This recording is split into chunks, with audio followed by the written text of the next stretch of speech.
Señor, te damos gracias por esta tarde-noche. Gracias por tu amor y tu misericordia. Gracias por extender tu mano soberana sobre cada uno de nosotros. Enséñanos a vivir para ti. Perdónanos. Vuélvenos en santidad a tu presencia, Señor. Que esta clase nos pueda llevar a tu pleno conocimiento y que esta clase sea de edificación. Padre, en el nombre de Jesucristo. Gracias. Amén. Ok, vamos a seguir cronológicamente con las clases de historia del cristianismo. En esta ocasión nos toca estudiar los primeros martirios que sucedieron a las personas que abrazaron la fe en Jesucristo, Señor nuestro. Para empezar, vamos a Juan 15, 18. Juan 15, 18 dice: si el mundo os aborrece, sabed que a mí me han aborrecido antes que a vosotros. Si fuerais del mundo, el mundo amaría lo suyo, pero porque no sois del mundo, antes yo os elegí del mundo, por eso el mundo os aborrece. Acordaos de la palabra que yo os he dicho: el siervo no es mayor que su señor. Si a mí me han perseguido, también a vosotros os perseguirán. Si han guardado mi palabra, también guardarán la vuestra. Mas todo esto os harán por causa de mi nombre, porque no conocen al que me ha enviado. Vamos a Mateo 5:11. Mateo 5:11 dice: bienaventurados sois cuando por mi causa os vituperen y os persigan, y digan toda clase de mal contra vosotros mintiendo. Gozaos y alegraos, porque vuestro galardón es grande en los cielos, porque así persiguieron a los profetas que fueron antes de vosotros. Vamos a Mateo 24:9. Mateo 24:9. Entonces os entregarán a tribulación y os matarán, y seréis aborrecidos de todas las gentes por causa de mi nombre. Nuestro Señor Jesucristo fue tratado como un criminal. Nuestro Señor Jesucristo fue maltratado, fue insultado, fue golpeado, fue crucificado en una cruz como un malhechor. En ese tiempo las personas que iban a una cruz era lo peor que la sociedad estaba dando, era el peor castigo. Nuestro Señor Jesucristo sufrió todo esto. Si nosotros leemos Isaías 53 con un poco de detenimiento y lo estudiamos profundamente, veremos cómo el profeta puntualiza y observa el martirio que iba a sufrir nuestro Señor de una manera brutal, de una manera escarnecedora. Y las Escrituras dicen que todas las personas que abracen la fe en Jesucristo, que crean en Jesucristo como el Mesías, van a sufrir esta clase de persecución, esta clase de maltratos, esta clase de martirios. No estamos hablando de personas que asistan a una iglesia de cierta denominación que se llame cristiana. Estamos hablando de personas que vivan el cristianismo, que vivan las Escrituras, que amen a nuestro Señor Jesucristo por encima de todo. Que no les importe pasar alguna vergüenza o alguna discriminación por vivir en integridad para nuestro Señor Jesucristo. Por predicar en integridad a nuestro Señor Jesucristo. Por predicar la verdad. Por vivir la verdad. Por consagrarnos para la verdad. Tomando eso en cuenta, podemos asentar que desde que Nerón ascendió al imperio del año 54 al 68, a partir de la primera persecución cuando Nerón fue emperador en Roma, en donde empezaron los brutales y deshumanizados castigos hacia los cristianos, ya que ellos fueron inculpados por el mismo emperador por el incendio que sucedió en Roma en el año 64. Los cristianos fueron perseguidos y castigados. Ellos fueron vestidos con pieles de animales, fueron arrojados al circo romano y soltaron perros de caza y fueron devorados por esos perros de caza. Otro martirio era, los amarraban en una estaca en los jardines del emperador, los bañaban con cera y el cristiano era encendido, eran crucificados. A partir de esa persecución y desde que nuestro Señor dijo que nos iba a suceder eso, el cristianismo, la historia del cristianismo está manchada de sangre, desde el principio hasta el fin, y es profetizado. Está manchada de rechazo a las personas que decidan vivir para el Señor conforme a las Escrituras. Vamos a revisar los primeros martirios de los apóstoles, de los únicos apóstoles, porque en la actualidad hay quien se autonombra apóstol y eso no es bíblico y no es verídico. Vamos a ver los apóstoles, los verdaderos apóstoles bíblicos, y vamos a ver algunos de los diáconos que fueron martirizados, de los que la historia tiene un registro. Vamos con la muerte de Esteban. Esteban, en el capítulo 7, después de haber dado el mejor sermón que un discípulo haya dado frente al concilio del Sanedrín, demostrando con la Escritura que nuestro Señor Jesucristo era el Mesías esperado, fue apedreado después de predicar con gran poder y veracidad el Evangelio. Después de eso, veremos el martirio de Jacobo, hijo de Zebedeo. Jacobo, hijo de Zebedeo, fue decapitado cuando Herodes Agripa fue nombrado gobernador de Judea junto a su acusador, el cual fue llevado al arrepentimiento en ese mismo instante. Timón y Parmenas, uno de los 7 diáconos de Hechos 6:5, sufrieron el martirio, uno en Filipos y el otro en Macedonia en el año 44 después de Cristo. Felipe, el hombre que predicara al eunuco, eso está registrado en el libro de Hechos capítulo 8, sufrió el martirio en Frigia. Cuentan los historiadores que fue azotado, echado en la cárcel y después crucificado. Esto fue en el año 54 después de Cristo. Mateo, original de la tribu de Leví, uno de los apóstoles, quien escribiera el evangelio que lleva su nombre, fue muerto por una alabarda en la ciudad de Nadaba en el 70 después de Cristo. La alabarda es una arma de guerra que tiene una semejanza a un hacha, con la diferencia de que un lado tiene una punta de acero afilada. Jacobo, el autor de la epístola a Santiago, fue golpeado y apedrado por los judíos y finalmente murió con un garrote de batanero a la edad de 99 años.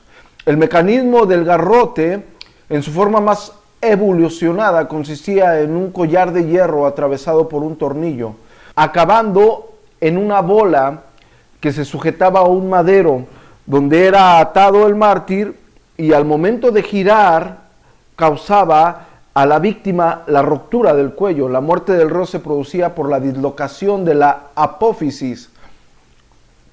La columna cervical era trozada.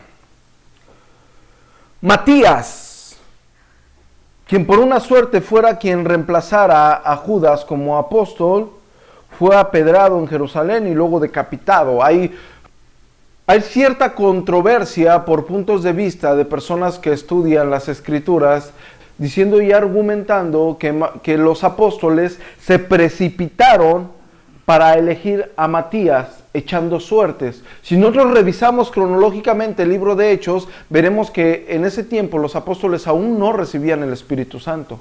aún no venía el derramamiento del Espíritu Santo, el cual ocurre en el capítulo 2 del libro de Hechos. Entonces los apóstoles eligen con una suerte, a Matías. Los eruditos han dicho y han argumentado que el apóstol Pablo, siendo levantado por nuestro mismo Señor, con gran poder y denuedo, por la gracia y misericordia de Dios, él era el quien iba a reemplazar el lugar del apóstol, y nuestro hermano Matías, quien por la suerte fuera elegido como apóstol, bíblicamente queda totalmente descartado. No hay un registro de lo que él hiciera. Y el apóstol Pablo toma gran lugar en ello, ¿sí? Pruebas están todas sus cartas, y la mitad del libro de Hechos relata su trabajo como misionero, como apóstol, como hombre que usara a Dios para predicar y para llevar su santo nombre a todos los lugares. Andrés, hermano de Pedro, quien según el Evangelio de Juan fuera un discípulo de Juan el Bautista y siguiera al Señor cuando fue nombrado el Cordero de Dios, fue crucificado en la ciudad de Edesa.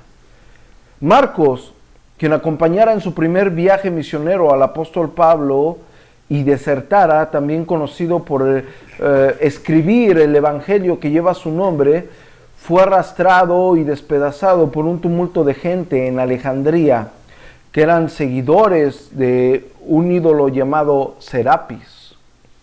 Pedro, nuestro apóstol, hermano y amigo, fue crucificado en Roma con la cabeza abajo y los pies arriba por petición suya, pues nuestro hermano y apóstol dijo no ser digno de morir de la misma forma que su Señor.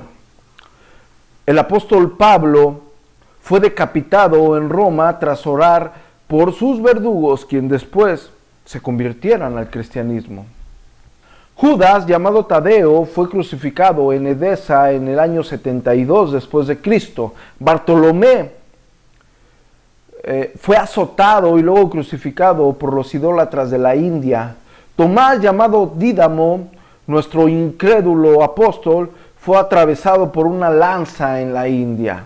Lucas, el médico amado, quien escribiera el Evangelio que lleva su nombre y el libro de los Hechos, cuenta la historia que fue colgado de un olivo por los griegos de esa época. Juan, el discípulo amado, después de ser echado en un caldero de aceite hirviendo, donde milagrosamente escapara sin daño alguno, Domiciano lo desterraría a la isla de Patmos, donde se escribiría el libro del Apocalipsis. De Bernabé solamente se sabe que murió alrededor del año 73 después de Cristo. En el año 69, tras el suicidio de Nerón, por primera vez hay 4 emperadores que se encargan de dirigir la nación romana. Sería Galba, Vitelio, Otón y Vespasiano. Después, Vespasiano toma las riendas del imperio del 69 al 79. En el año 70, Tito, hijo de Vespasiano, destruye el templo de Jerusalén. Tito gobierna del 79 al 81. En el año 81, Domiciano sucedió el trono al emperador Tito. Mientras Domiciano era emperador, como ya se había destruido el templo donde los judíos iban a adorar, recordemos que en el año 70 Tito destruye el templo y los judíos no tenían dónde llevar su ofrenda anual. Domiciano le pide esa ofrenda a los judíos y los judíos se negaron a darle a Domiciano esa ofrenda y surge otra persecución, pues para Domiciano era rebeldía de los judíos hacia el mismo imperio. Durante el mismo periodo, donde Domiciano era emperador, se relata la muerte de Timoteo.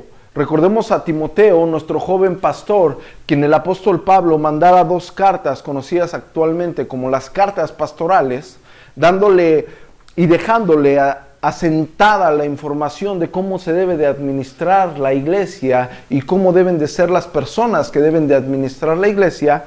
Nuestro joven amigo, hermano, cuenta la historia que Timoteo salió a reprender a un grupo de personas que iban en una procesión.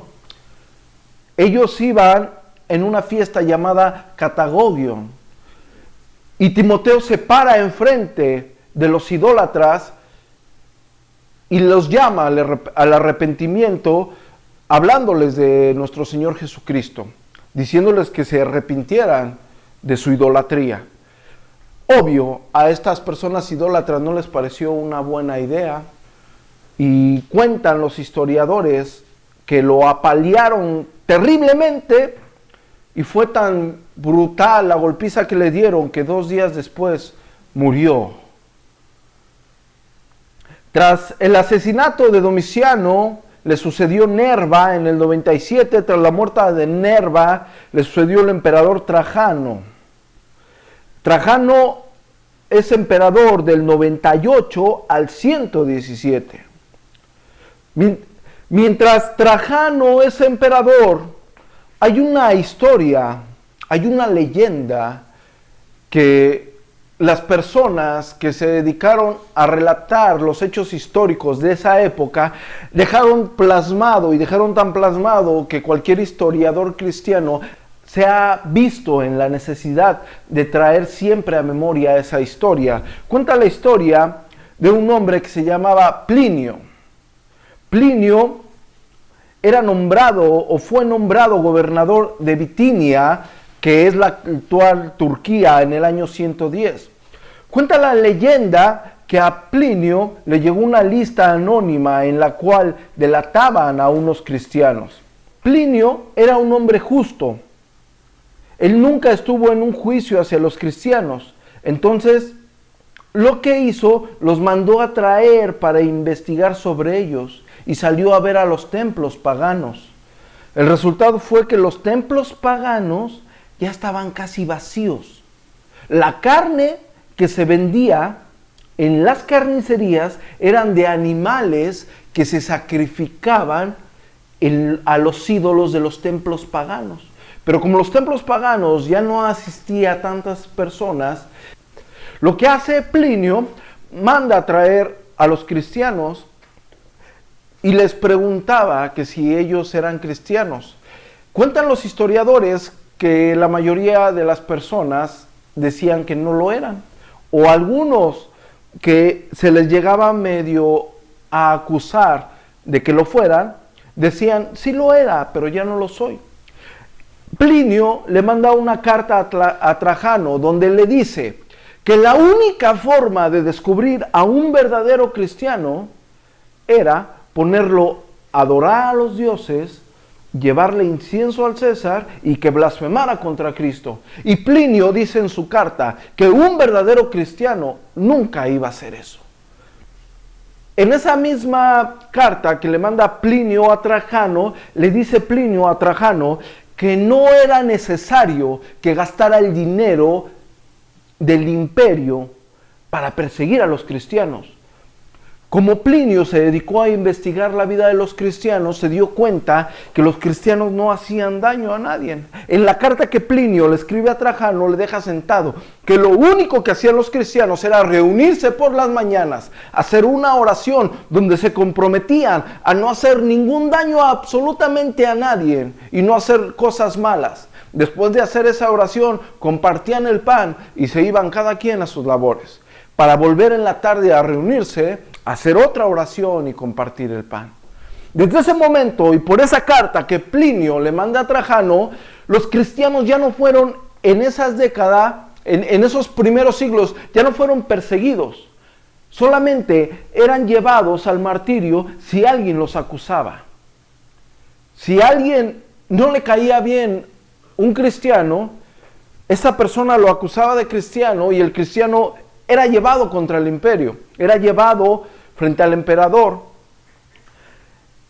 Y la acusación hacia ese hombre era rebeldía contra el imperio, pues lo hacían que adorara al César y que adorara a los dioses paganos. Y esta persona, al no quererlo hacer, el imperio lo tomaba como rebelde. A los cristianos eran tomados como rebeldes, era rebeldía lo que hacían. Desde ese momento los cristianos dejan de ser perseguidos, pero aún sigue el martirio. Si alguien decidía acusarlos por el simple hecho de ser cristianos, aquel hombre era digno de sufrir un martirio.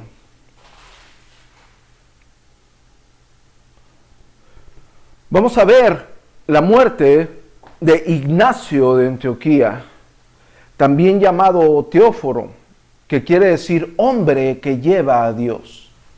Metafase y Nicéforo dicen que fue el niño que tomó Jesús para dar la enseñanza de quién es el mayor.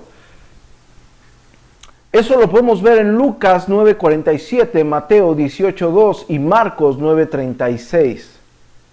Crisóstomo dice que Ignacio nunca vio a Jesucristo.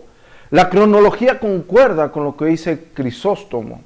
Ignacio fue pastor de la iglesia de Antioquía, donde se les empezó a llamar cristianos por primera vez. Eso lo podemos ver en Hechos 11:26.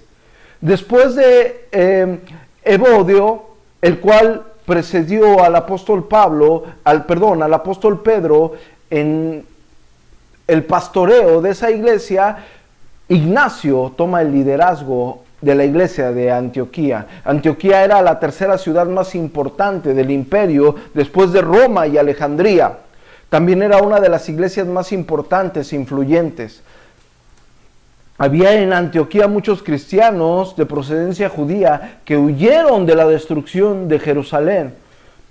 Acuérdense cuando Tito destruye el templo en el año 70. Ignacio estuvo dentro de la persecución que se desató cuando Domiciano precedía el trono del Imperio Romano. Se cree que Ignacio de Antioquía nace entre los años 30 al 35 y muere en el año 107 después de Cristo. Se le nombra padre de la iglesia porque fue discípulo directo del apóstol Pablo y del apóstol Juan. El emperador Trajano al principio respetó a los cristianos, pero por gratitud a sus dioses, tras la victoria sobre los dacios y escitas, comenzó a perseguir a quienes no lo adoraban. Ignacio fue quien usa por primera vez la palabra Eucaristía, del origen griego Eucaristia. Significa acción de gracias. Él la usa para referirse a la cena del Señor, a lo que nombramos a la Santa Cena. También usa por primera vez la palabra católica. Esta palabra nos llega a través del latín catholicus, proveniente del término griego católicos, que había sido usado por Aristóteles y por Zenón, con el sentido de lo más universal o lo más general, oponiéndose a decir lo más particular o local. La palabra griega era una derivación del adverbio katolou, es decir, en general o en absoluto. Y como era compuesto de kat, de, acerca de, más olou, todo, entero. Ignacio de Antioquía, al usar esta palabra, se refería a que la iglesia, a los cristianos, no era una religión meramente de la zona del Mediterráneo, sino que el cristianismo, que Jesucristo es el Mesías, era de cuestión universal, refiriéndose a las naciones. En tiempos de los apóstoles, la palabra católicos nunca se usó para designar la naciente religión, pero la idea de la universalidad de la iglesia estaba presente en todos los escritos de los seguidores de Cristo.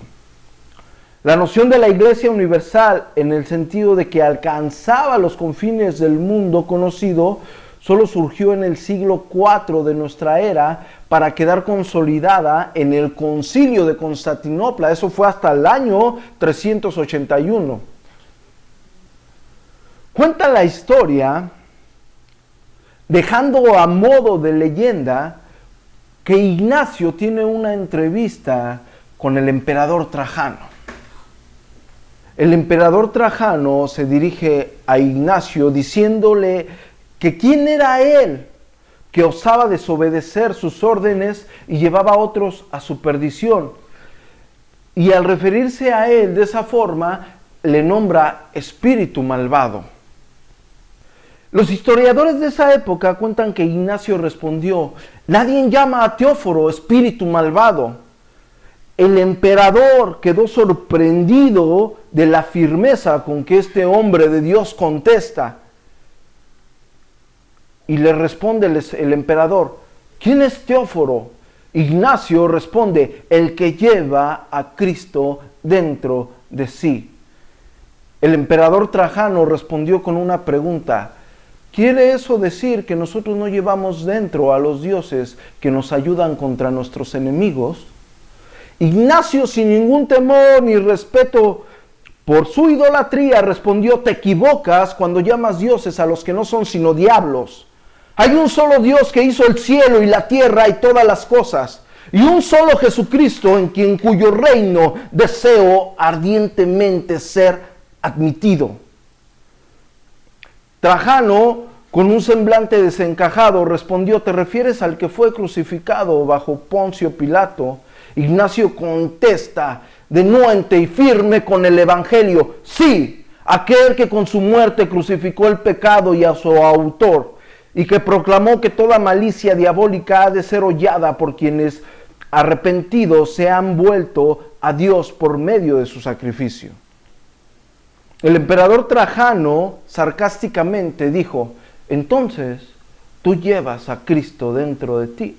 Ignacio respondió como un discípulo lo debe de hacer, confirmando y confiando solo en Dios: sí, porque él dijo: viviré con ellos y caminaré con ellos.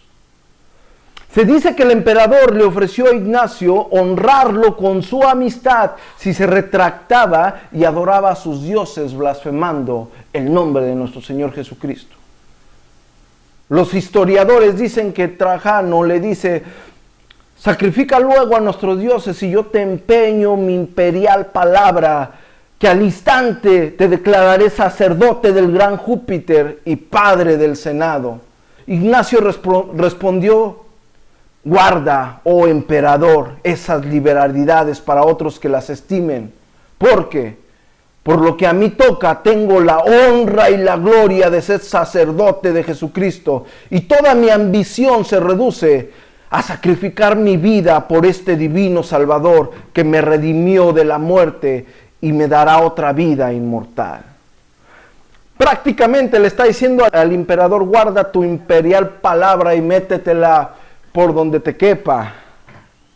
Los historiadores cuentan que cuando lo mandaron a encadenar para llevarlo a morir en Roma, Ignacio exclamó e hizo una oración diciendo: te doy gracias, Señor, por haberme permitido dar esta prueba de amor perfecto y por dejar que me encadenen por ti. Cuando fue llevado al martirio, Ignacio de Antioquía fue dejando cartas a las iglesias. Esas cartas se conocen como cartas de los mártires. En una de sus cartas escribiría lo que posteriormente gritaría antes de ser devorado por los leones. Antes de ser devorado por los leones, cuenta la leyenda que nuestro singular hombre de Dios dijo: soy el trigo de Dios y soy molido por las dentellas de las fieras para que pueda ser hallado pan puro para Dios.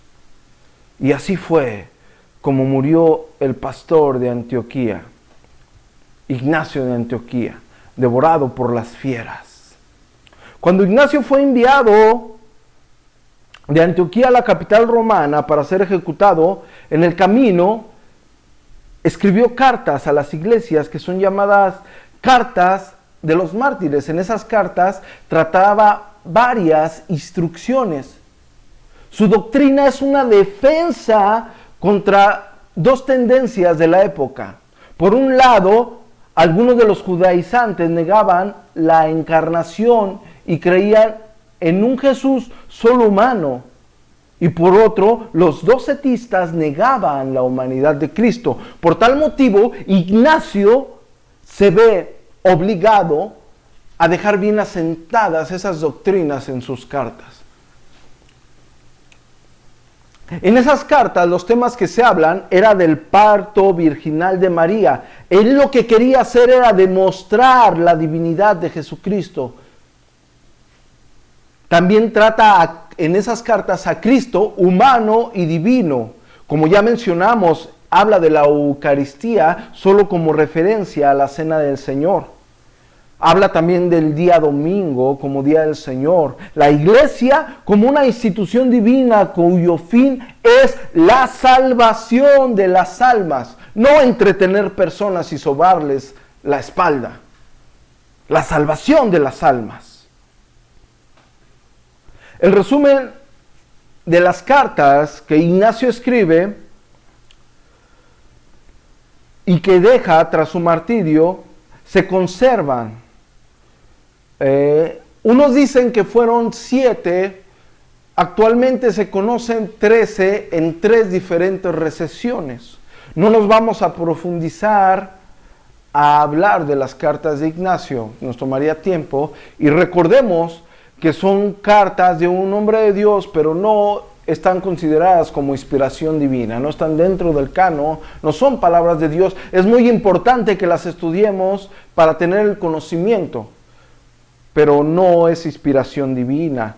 En esas cartas se escribe una carta a los Efesios, una carta a las iglesias de Magnesia y Tralles, una carta a los magnesios, una carta a los cristianos de Roma, carta a los cristianos de Esmirna, una carta a Policarpo y una carta a los fieles de Filadelfia.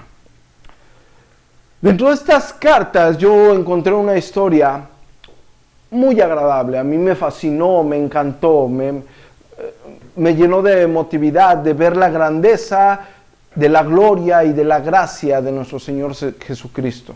La misericordia que tiene hacia sus santos. En una de las cartas que Ignacio de Antioquía escribe, una es dirigida a los Efesios. Y resulta que esta carta va dirigida al obispo Onésimo. Nos tenemos que remontar y tenemos que tener una cronología de qué pasaba. Y si nosotros vamos al libro de Filemón en el Nuevo Testamento, podemos ver que el apóstol Pablo le escribe a Filemón, hablándole de un Onésimo que había sido esclavo y que salió huyendo de su amo Filemón. Al parecer la carta deja muy claro que Onésimo pudo haber hurtado algo de con Filemón, pues el apóstol Pablo le dice que lo que se deba, que se le apunte a su cuenta. Esta carta también nos deja en claro que por soberanía del Dios de la gloria, Onésimo se encuentra en Roma con el apóstol Pablo. La misma carta también deja bien en claro que Onésimo, quien fuera antes esclavo de Filemón y saliera en fuga por haber hurtado, se vuelve un hombre de Dios. Se arrepiente y se consagra al servicio de Dios. Tal es su trabajo que el apóstol Pablo dice que no lo quería dejar ir, pero le era necesario dejarlo ir. La cronología y algunos historiadores y algunos eruditos concuerdan que es el mismo Onésimo. El Onésimo de la carta de Ignacio de Antioquía a Efesios, al obispo Onésimo, es el mismo Onésimo que era un esclavo que salió huyendo y que se encontró con el apóstol Pablo y que trabajó denuentemente para la gloria de nuestro Señor Jesucristo. Y fue tal su trabajo y la gracia de Dios en él que llegó a administrar la iglesia a los efesios. A continuación, vamos a ver la historia de Policarpo de Esmirna. Siendo Marco Aurelio emperador en Roma en el año 161 al 180, seguía la misma política de que no les persiguieran a los cristianos, pero si eran delatados y se negaban a adorar a sus dioses y al César, iban a sufrir el martirio. Se cuenta que fueron acusados un grupo de cristianos y fueron torturados brutalmente sin que ninguno se quejara, sino que todo lo contrario, respiraban paz. Entre ellos estaba un hombre llamado Germánico. Cuenta la historia que este hombre fue tal su firmeza al enfrentar el martirio que todas las personas que estaban a su alrededor, queriéndolo ver sufrir, se enfurecieron. Y fue tal su odio hacia los cristianos que a gritos empezaron a pedir por el martirio de Policarpo de Esmirna. Cuando Policarpo se enteró, cuentan los historiadores que salió a resguardarse a una finca y se mantuvo en oración mientras oraba. Cuenta la historia y quedó asentado que vio él en visión una almohada que se quemaba. Él mismo interpretó que esta visión era que moriría el quemado. Cuando fue descubierto, cuenta la historia que él fue a otra finca, pero cuando los soldados llegaron hasta donde estaba, él bajó con tal firmeza y con tal paz que las personas que estaban ahí se sorprendieron. Cuentan los historiadores que cuando los soldados romanos entraron a la casa donde estaba Policarpo y Policarpo baja con tranquilidad, Policarpo pide una mesa y la mesa la tiende y sentó a la guardia romana para servirles de comer y que les pidió que les dejaran y le dieran de favor una hora, tan solo una hora para orar. Cuentan los historiadores que este hombre de Dios oró con tal humildad, se humilló tanto a Dios adorándolo y glorificándolo por haberlo elegido para ser martirizado, que toda aquella guardia de soldados enfurecidos quedaron sensibles ante aquel hombre de Dios de avanzada edad. Cuenta la historia que fue llevado ante el capitán de la guardia, y el capitán de la guardia le pidió al anciano Policarpo que por su edad se retractara y que negara a Jesucristo. Cuenta la historia que Policarpo no lo hizo. Y este general, este hombre, se enojó de tal forma que empujó a nuestro anciano hombre de Dios y al caer se lastimó una pierna. Lo llevaron al procónsul, el cual pidió que adorara a César, que gritara que murieran los que niegan a los dioses y que blasfemara en contra de Cristo.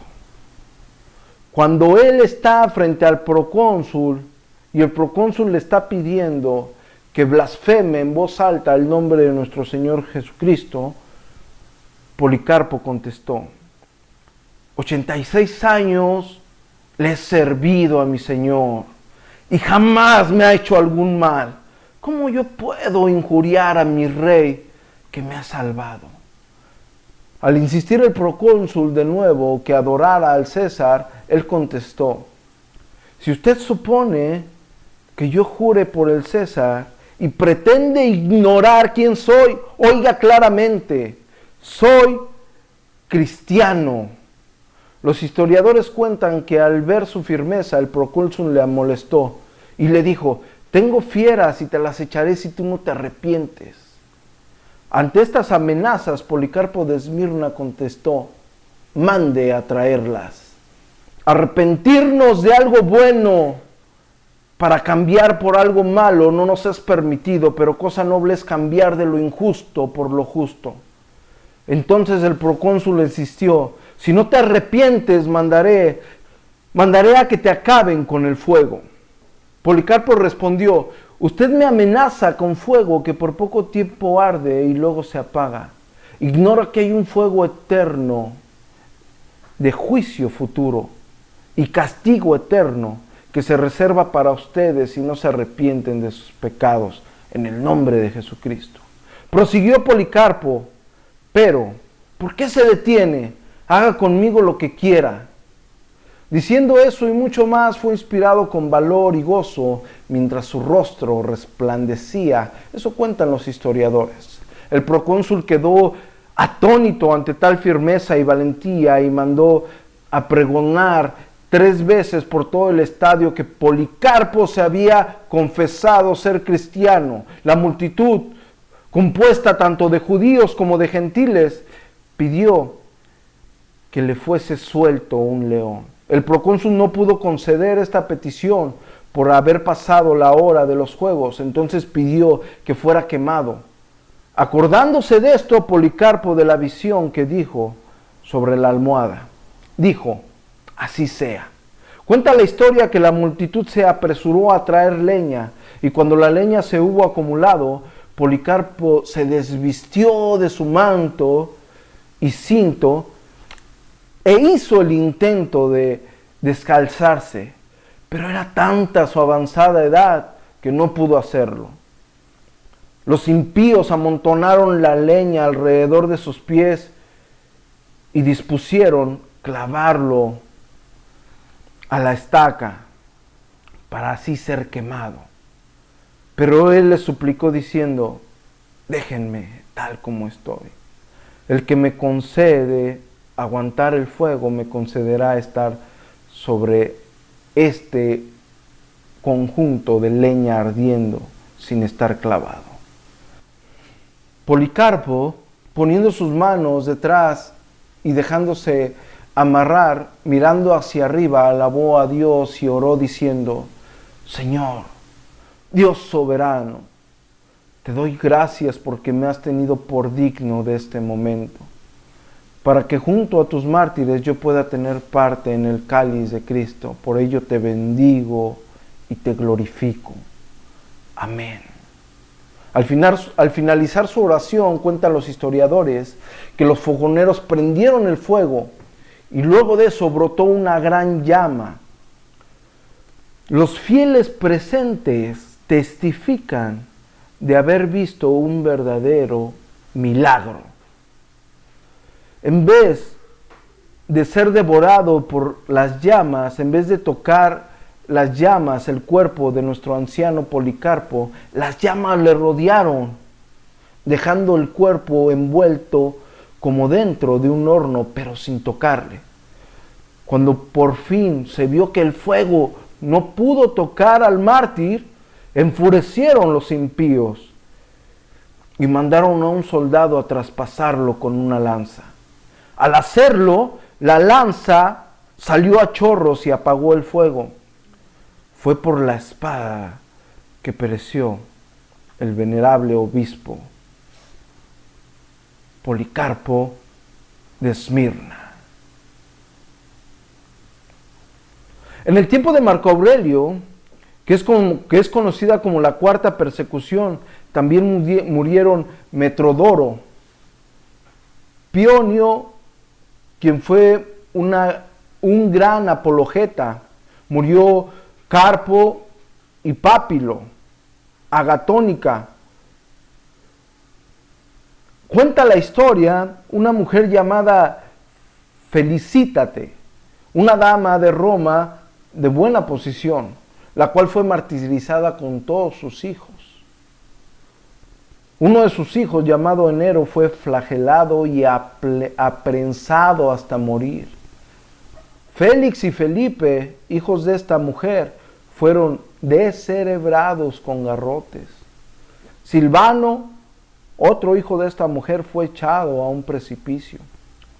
Y sus 3 hijos menores, Alejandro, Vital y Marcial, fueron decapitados. Y la madre, después de ver cómo martirizaban a sus hijos, fue decapitada con la misma espada que decapitaron a sus 3 hijos menores. También se cuenta la historia de una mujer llamada Blandia. Esta mujer fue degollada después de ser torturada en público. La torturaron de varias formas, la azotaron, la hicieron morder por fieras, la echaban a la fiera la mordía y luego le quitaban a la fiera para que la siguiera torturando. A esta mujer la sentaban en una silla de hierro candente, la encerraban en una red para que un toro bravo la corneara, pero al seguir firme en la fe, sin doblegar y poner en alto el nombre de nuestro Señor Jesucristo, fue degollada. También en esa fecha se registran martirios como el de Justino, nuestro célebre filósofo y apologeta. El que quiere morir para el Señor, primero tiene que vivir para Él una vida en santidad. Y para vivir para Él tenemos que morir a nosotros mismos. Estos fueron nuestros primeros martirios. Yo no me pregunto qué pensarían estos hombres de Dios si estuvieran en la actualidad. ¿Qué pensarían de las iglesias en la actualidad? ¿Cómo se encuentran? No me lo quiero preguntar y no lo quiero traer a la escena porque yo sé lo que pensarían. Si yo, que no tengo la misma pasión que ellos tuvieron y el mismo denuedo que ellos tuvieron de predicar el nombre de nuestro Señor Jesucristo, yo no tengo la misma gracia que Dios les dio para consagrarme como ellos lo hicieron, veo el deplorable estado en que se encuentran las iglesias hoy en día. Así que yo no quiero traer eso a la escena, porque sé lo que pensarían y sé lo que dirían. Lo que quiero traer a la mente de cada uno de ustedes, ¿qué pensaría en esta época donde la apostasía está al 100%? ¿Qué pensarían nuestros pseudopastores? ¿Qué pensarían si Dios levantara hombres con el mismo denuedo de predicar la verdad como lo hizo en ese tiempo? ¿Qué pensarían los pastores si Dios decide levantar a otro joven como Timoteo que se pare enfrente de los idólatras y les diga que se arrepientan de su idolatría, que Jesucristo es el único? ¿Qué pensarían estos pastores? Yo te voy a decir lo que pensarían. Dirían que ese hombre está mal y que es un religioso. La historia no me dice eso. La historia me dice que este hombre tenía celo por la verdad. Tenía celo por glorificar a nuestro Señor Jesucristo. Fue un hombre íntegro. Tal es así que el apóstol Pablo le manda 2 cartas dejándole la iglesia, encargándole la iglesia a una corta edad. ¿Qué pensarían o qué haría un pastor en el caso de Ignacio de Antioquía?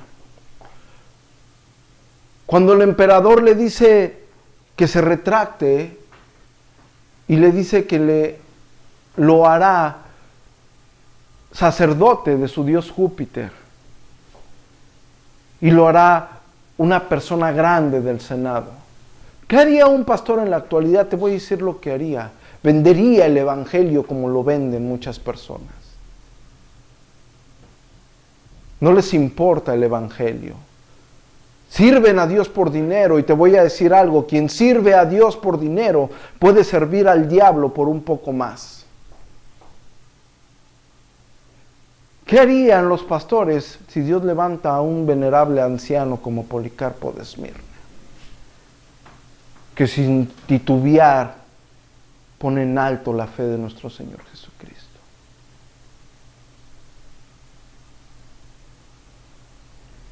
Esta era la fe que se vivía. ¿Saben por qué? Porque ellos tenían bien claro que en el momento que ellos murieran, iban a estar por la eternidad en un cuerpo sin pecado con nuestro mismo Señor Jesucristo. Eso lo tenían en la cabeza y en el corazón.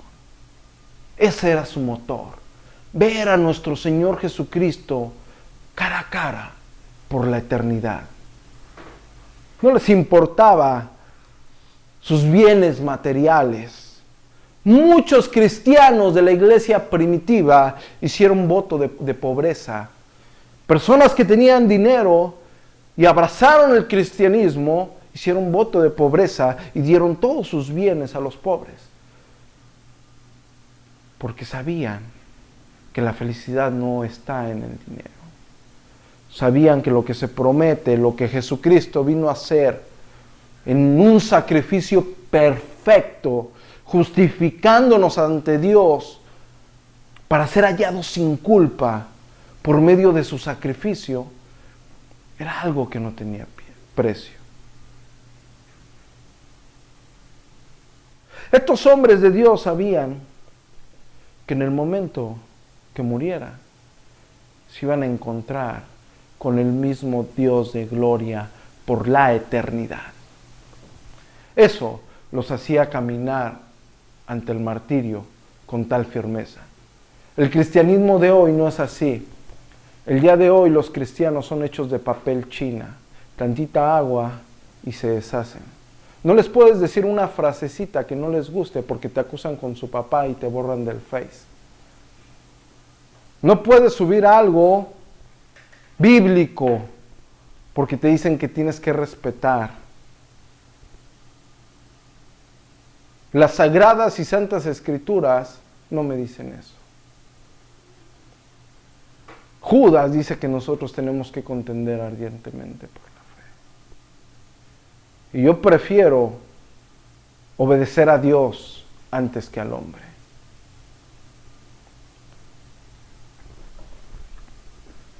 Esta es nuestra clase del día de hoy. Los primeros mártires. Vamos a dar gracias a nuestro Señor. Padre, en el nombre de Jesucristo, te damos gracias. Te damos gracias por tu amor y tu misericordia para con nosotros. Enséñanos a vivir y consagrarnos como aquellos hombres. Enséñanos a seguirte en santidad. Perdona nuestros pecados. Déjanos vivir para ti, Padre.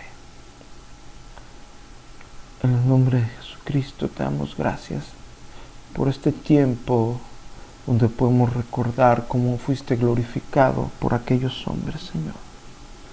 Te damos gracias porque nos das la oportunidad de conocerte y de reunirnos y de poder experimentar tu paz que sobrepasa el entendimiento. En el nombre de Jesucristo, gracias, Señor. Amén y amén.